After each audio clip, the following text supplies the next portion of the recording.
What had happened in southern New England over a period of 35 years was that the particular English colonies had become more and more self assured. They had spread, even the pilgrims had spread. Pilgrim colonies comprised maybe a dozen settlements. They had elbow room now, they had support. They weren't pinned in against the Atlantic Ocean. While the English typically didn't pay much attention to the spiritual well being of the native people, there were some ministers, and that's the thing about English Protestantism, is that in the world of the Puritans and the Pilgrims, there were those that had a missionary bent to them, and Roger Williams is one. They wanted to proselytize, to spread their religion to the native people, to save their souls in their minds. And so congregations of praying native people had sprung up, destabilizing the native people, maybe providing the different colonies or colonial bastions with insights into the inner workings of the various native peoples. One of the reasons I think the Narragansetts were so mistrusted by the Connecticut colony and the Mass Bay colony, and never forget about Plymouth. They mistrust everybody. Is they were close to that freak Roger Williams, and he was very capable of letting the native people be the native people. He, while he proselytized with them, sought to understand them and their many gods. I think there were 34 or 37 gods here in southern New England. These native people who worshiped in the old ways using the powwows and their system of chants and tonics and medicines and fear, dancing. This system believed that the world was full of spirits. It's pantheist animist with great gods above and then spirits in all things. Williams found that the native people believed all things had spirits and that these spirits could be influenced by the actions or mistakes of people in this world. So that needs to be in your mind as we get to the next part of the story, because this arrogance that is spread across southern New England will really manifest itself with the death of Massasoit. Now, he knew he was at the end of the line. His colonial friends had all died, those pilgrims that had been part of that initial moment, that special moment that had welded a friendship between the Wampanoag and the pilgrim colony at Plymouth. They had all passed. And Massasoit, originally described as a strong and lusty man, fought off whatever ailments had stricken him, and he was doing pretty well. But when his last friend, Winslow, died, he realized he didn't have long.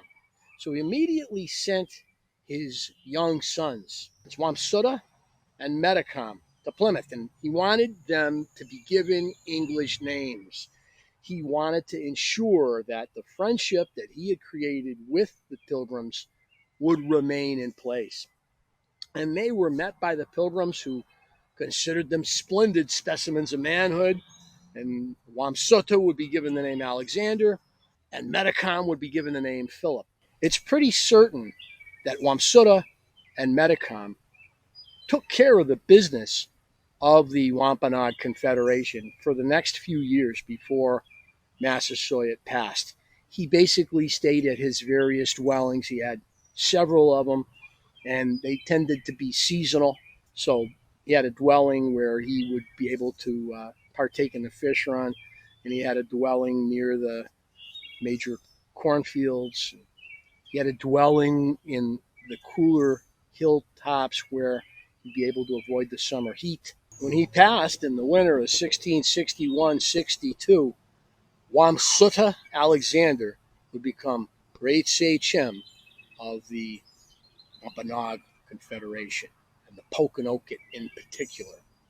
Now, there was a great mourning celebration decree, and mourning rituals for Native people were extremely important, and this particular ritual went on far longer than normal, a testimonial to the power of Massasoit and the reverence that the Wampanoag and the other peoples, because the Narragansett sent representatives, and representatives came from what was left of the Massachusetts and the Nipmuc.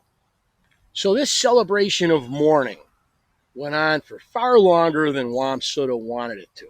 He was responsible for feeding his guests, for lodging them, for providing them with entertainment, and in the winter, no matter how good the growing season was, native people were hard-pressed.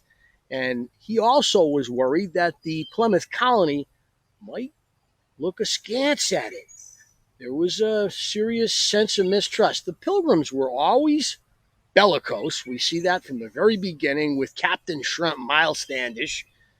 And they certainly lived in a state of mistrust with the Wampanoag for no real reason other than by this time they felt like they were overlords. They felt like anything that happened at Sowams or Montup, which were the two villages, the major villages of the Pokanoket, anything that happened there had to happen by their leave. And Alexander was concerned. And rather than waiting for his guests to go home, he decided, probably would have been in the month of April, to go on a fishing expedition with his major supporters, leaving Weetamoo to make these guests recognize that they had overstayed their welcome, Weetamoo being his wife. He was probably going to be hunting snapping turtles, other turtles, and of course, the fish run was going on at this time, and plentiful runs of alewives and herring and shad are available in all the major streams in the southeastern part of Massachusetts at this time. And there's probably a few Atlantic salmon mixed in, and don't forget the sturgeon. So as Alexander was preparing to leave Montup, he was intercepted by a party coming from Plymouth with just the type of news that he expected. The Pilgrims want to know what's going on at Montup and Sowams, and they want Wamsutta to come to Plymouth to answer their queries. Captain Willett, with his several men, is supposed to escort Wamsutta back to Plymouth. But Wamsutta basically says, "Yeah, no problem. I'll go there. I've got my escort. We'll head out that way." And Willett, who had something to do in Connecticut, I think he had I believe that Willett had some dealings he had to complete with the Dutch. You know, those Dutch are always getting into something. So Willett proceeded on west, and Wamsutta basically took his time and ended up at the Monpont River doing some fishing, probably catching some shad and some herring. He's a fisherman. We got to like that. Meanwhile, he doesn't arrive in Plymouth. And those Pilgrims, as I said, increasingly bellicose and increasingly demanding, will dispatch Major Winslow, who knew Wamsutta very well. Winslow and his trained band arrive to find Wamsutta having breakfast, probably a great breakfast of snapping turtle and fish and hominy, and basically says, "Hey, you got to come with us. Get on a horse and let's go." And Wamsutta, in typical fashion, says, "I'm not going to go on horseback when my retainers, my band, has to go on foot. I'll walk. Just keep the pace slow enough so they can keep up." Now, it was unseasonably hot. New England weather works like this. At this time, you got 4 frigid months. You have 2 months on either side of that are pretty darn cold, and the world is either coming to life or dying. We call them spring and fall. And then there's the growing season, which is about 4 months. That's pretty true today. But the weather in New England is notoriously mercurial, changeable. And so every year you can bet that there's going to be a heat wave in March or April where the temperature is going to go up to 90, 92. Just like in January, there'll be what we call the January thaw, where it'll get up into the 60s. You can look at weather records and see this going back as long as we've been keeping weather records, which actually isn't that long. But you'll see it if you look. So there was an unseasonably warm period that was afflicting the area. And this can be really rough in the spring because there's not a lot of leaves on the trees yet, and the heat can be scorching. A short time after they set out, Wamsutta then asks Winslow if you'd not send a rider on ahead and maybe ask that we meet at Duxbury rather than going all the way to Plymouth.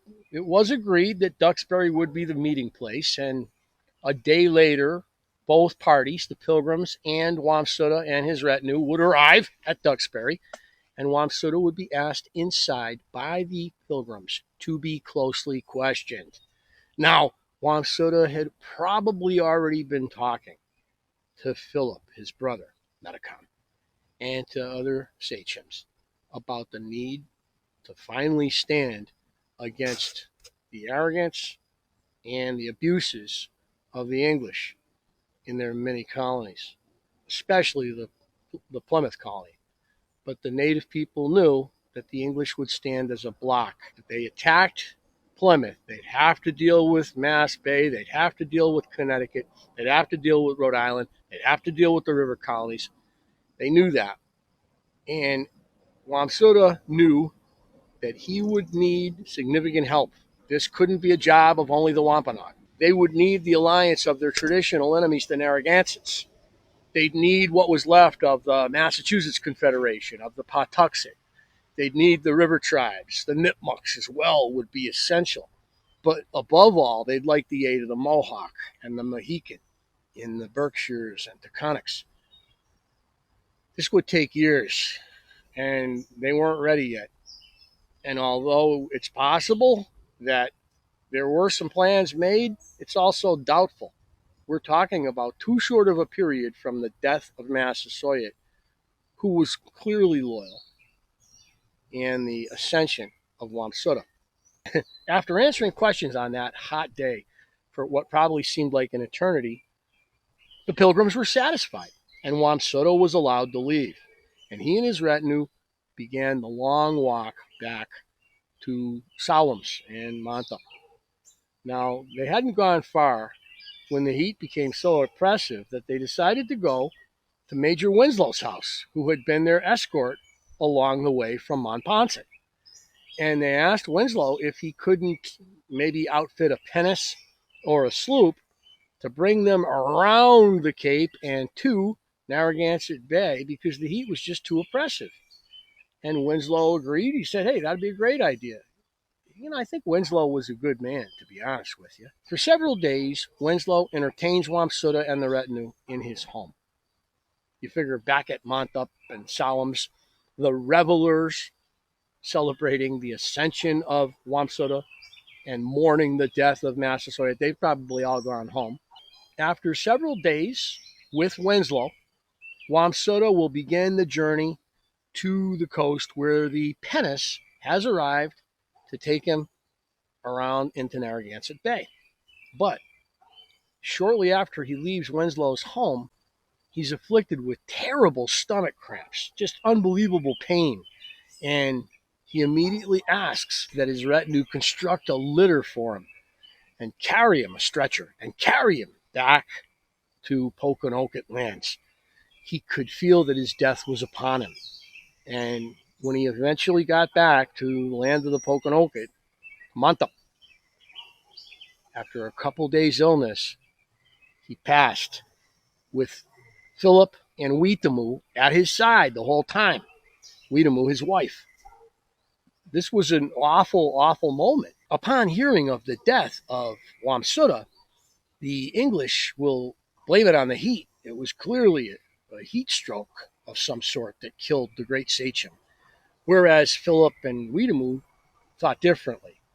Now, our historians will often say they thought he was poisoned.